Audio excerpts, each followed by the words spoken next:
Bismillahirrahmanirrahim. Assalamualaikum warahmatullahi wabarakatuh. Alhamdulillahirabbil alamin. Allahumma shalli ala sayyidina Muhammad wa ala ali sayyidina Muhammad. Pada kesempatan ini kita akan mengaji surat Asy-Syams. Kita akan melihat isi dalam surat Asy-Syams. Kita mencoba mentadaburinya. Mudah-mudahan kita bisa mengambil banyak manfaat di dalamnya sehingga kita bisa memperbaiki diri kita dengan kita mendalami kandungan Al-Qur'an. Teman-teman bisa sambil lihat Al-Qur'annya masing-masing di rumah. Saya bacakan. A'udzu billahi minasy syaithanir rajim. Bismillahirrahmanirrahim. Wasyamsi waduhaha. Ya, di sini Allah bersumpah dengan asyams waduhaha. Allah bersumpah dengan matahari demi matahari, waduhaha, dan sinarnya pada pagi hari. Di sini Allah bersumpah dengan di waktu duha, dengan matahari. Di balik sumpah itu pasti ada sesuatu di dalamnya. Ada makna di dalamnya yang begitu luas, yang kita mencoba mempelajari ini semua. Kita lihat di dalam ayat pertama Allah bersumpah dengan wasyamsi waduhaha. Kita lihat ayat kedua, wal qamari idza talaha. Ayat kedua pun masih berkenaan dengan sumpah, tetapi sumpahnya sumpah kepada demi bulan sini. Wal qamar, qamar itu artinya bulan. Wal qamari, demi bulan, iza talaha, apabila dia mengiringinya. Nah, di sini kalau kita lihat bulan ini dalam pelajaran sains, teman-teman belajar mungkin di kelas 6 belajar tentang tata surya ya. Mungkin nanti di kelas 9 juga nanti akan belajar juga, di mana di sana ada dibahas berkenaan dengan sistem tata surya, ada matahari, ada planet-planet yang mengitarinya. Salah satunya adalah planet kita, yakni planet Bumi, di mana satelit Bumi itu adalah bulan, yang mengitari Bumi adalah bulan. Di sini wal qamari idza talaha, demi bulan apabila dia mengiringinya. Ya, bulan selalu mengiringi Bumi dan juga mengitari matahari. Kalau kita lihat hari matahari, kalau kita lihat dalam sistem tata surya, kita bisa tahu melihat bulan pun itu karena ada cahaya matahari. Jadi ayat kedua pun masih berkenaan dengan matahari. Wal qamari idza talaha. Nah, demi bulan apabila dia mengiringinya. Jadi tanpa ada cahaya matahari, kita juga tidak akan bisa melihat bulan. Bulan memiliki cahaya. Cahayanya dari mana? Ternyata masih dari matahari. Bulan tidak memiliki cahaya. Yang aslinya adalah dari matahari, kemudian sampai ke bulan, dan bulan memancarkan kembali ke bumi, dan terlihat sinarnya ketika malam hari. Ketika siang hari, bulan tidak terlihat sinarnya karena terkalah oleh sinar matahari.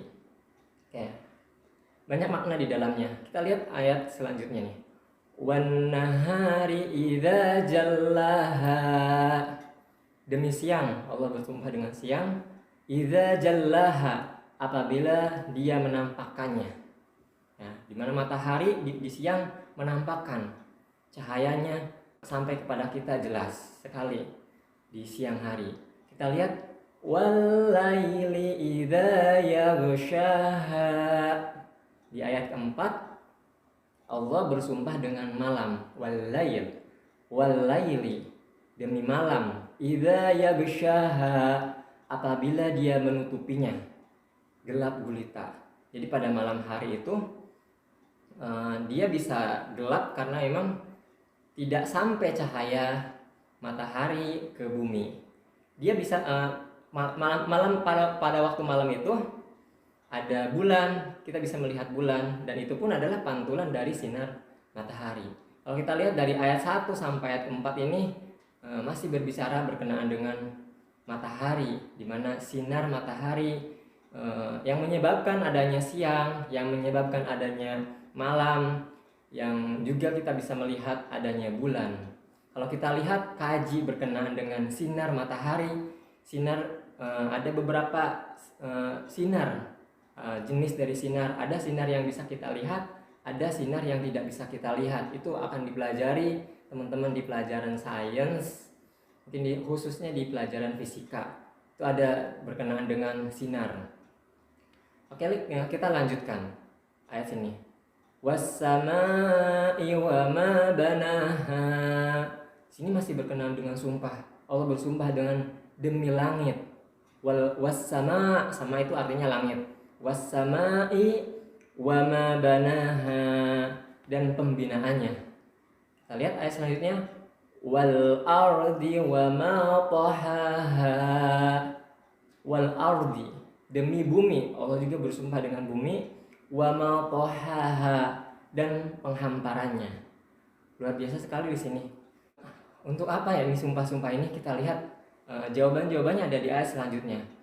Ayat selanjutnya yang di ayat ke-7, Allah bersumpah berkenaan dengan jiwa. Wa nafsi wa ma sawwaha. Wa nafsi, demi jiwa.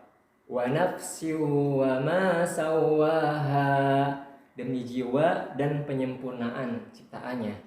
Nah, di sini dari pertama berbicara matahari sampai akhirnya langit sama bumi, dan kemudian disambung dengan sumpah dengan jiwa. Ada apa ini semua?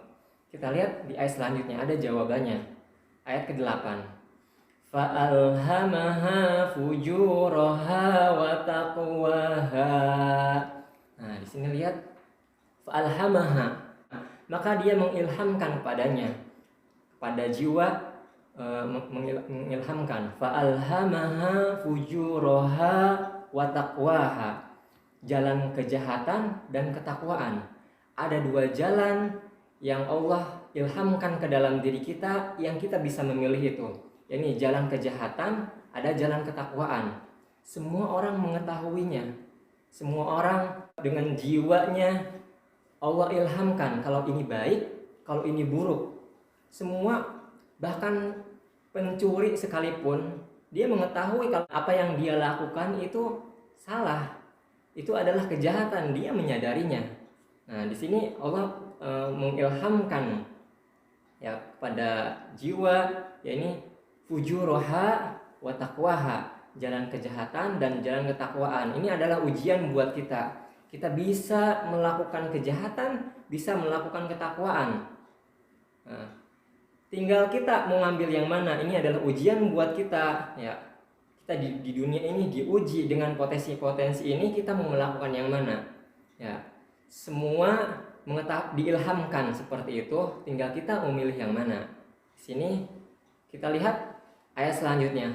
Qad aflaha man zakkaha. Sungguh, qad aflaha, beruntung, man zakkaha, orang yang menyucikan jiwanya. Jadi beruntung sekali orang yang menyucikan jiwanya. Ada yang mengartikan zakkaha itu membina. Ya, jadi menyucikan, membina jiwanya, yang dia menjaga kesucian jiwanya, tidak dikotori dengan perbuatan-perbuatan yang jelek itu, kejahatan-kejahatan, dia tidak melakukannya. Dia mensucikan dengan kebaikan-kebaikan yang ia lakukan di dalam amaliyah sehari-harinya, dalam berbuat baik, dalam tutur kata yang baik, dia terjaga, menjaganya itu adalah orang-orang yang beruntung. Qad aflaha man zakkaha. Jadi beruntung orang yang mensucikan jiwanya.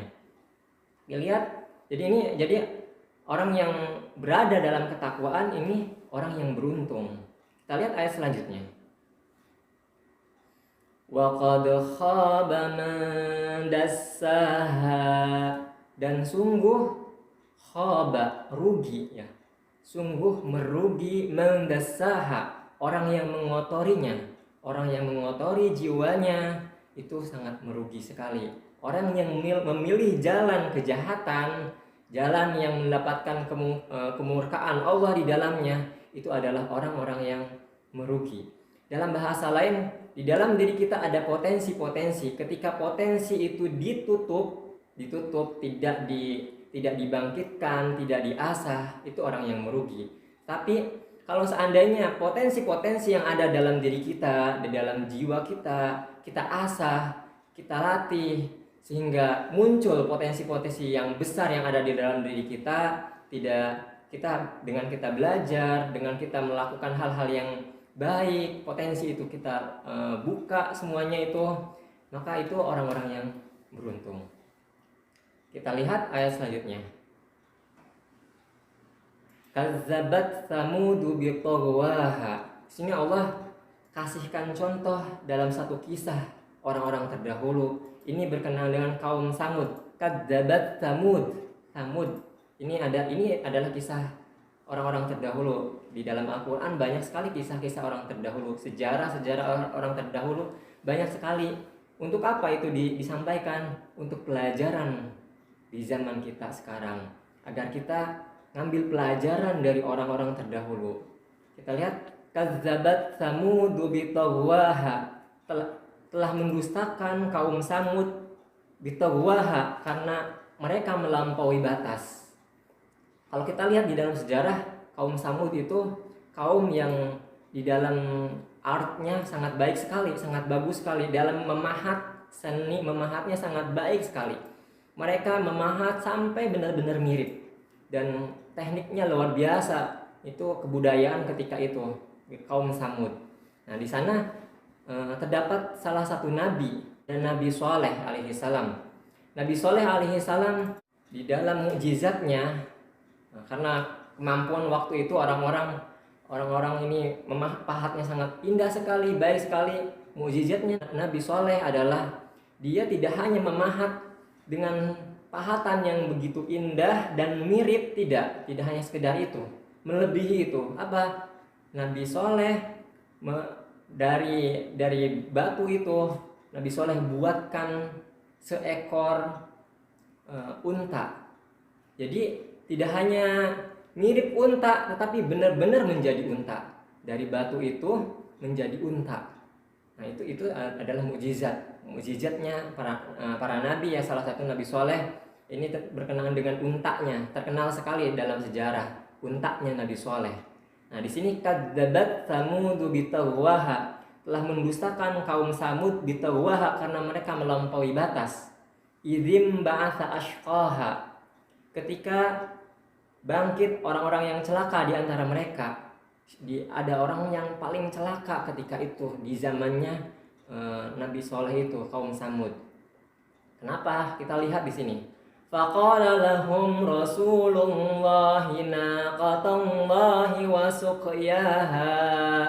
Faqala lahum, lalu berkata kepada mereka Rasulullah naqatallah, biarkan unta betina dari Allah ini, wasukyaha, dengan minumannya. Jadi Nabi Shaleh berbicara kepada kaumnya bahwa biarkan unta ini dengan minumannya, jangan diganggu. Ini ada minumannya untuk sehari ini, untuk unta ini, untuk unta, gak boleh diganggu. Tapi apa yang terjadi di sini? Ada orang yang berusaha menerjang larangan dari Nabi Shaleh. Yakni dia disebutkan tadi di ayat 12, idzim ba'atsa ashqaha, ketika bangkit orang yang paling celaka di antara mereka, yakni ada orang yang menyembelih untanya Nabi Shaleh. Kata Nabi Shaleh jangan ganggu, ya malah ganggu minumannya dan malah disembelih. Ini dilarang, malah mereka malah menerjangnya. Apa yang terjadi? Fakadzabuhu fa'aqaruha, namun mereka mendustakannya. Mereka fakadzabuhu, mendustakan, mereka malah menyembelihnya. Fa'aqaruha, lalu mereka menyembelihnya. Di sini di ayat 14 dijelaskan, mereka mendustakan, tidak hanya mendustakan, malah menyembelihnya. Fa'aqaruha. Kalau kita lihat dalam kata ini fa'aqaru ini menunjukkan banyakan. Mereka menyembelihnya, padahal di dalam sejarah yang menyembelihnya satu orang. Tapi kenapa di ayat ini fa'aqaruha? Kenapa disebutnya mereka menyembelihnya? Padahal yang menyembelih satu. Ini pasti ada maknanya. Yang menyembelih satu, tapi disebutnya di sini mereka menyembelihnya, padahal cuma satu. Kenapa? Nah, karena di dalam satu masyarakat itu, ya memang yang menyembelih satu, tetapi yang lain merelakannya. Dalam artian, ya nggak apa-apa disembelih kayak gitu. Jadi perbuatan kejahatan yang dilakukan oleh satu orang, ketika orang lain itu meridoi perbuatan itu, orang yang meridoinya seperti melakukannya. Ketika ada orang maksiat, kemudian dia membiarkan maksiat itu, dalam artian dia meridoi, nggak apa-apa dia maksiat, jadi bagi dia nggak apa-apa, itu seakan-akan dia melakukannya. Makanya di sini, padahal di zaman Nabi Shalih ini kaum Samud menyembelih satu orang, tapi disebutkan dalam Al-Quran fa'aqaruha, mereka menyembelihnya. Jadi yang menyembelihnya di dalam Al-Quran disebut mereka, karena yang lain ikut merelakan, membolehkan. Karena kumpulan masyarakat itu atas persetujuan iya atau tidak. Dan masyarakat Samud ini atau kaum Samud itu meridoi, merelakan satu perbuatan itu, satu perbuatan menyembelih unta. Fadamdama alaihim rabbuhum bidzambihim fasawwaha. Fadamdama, maka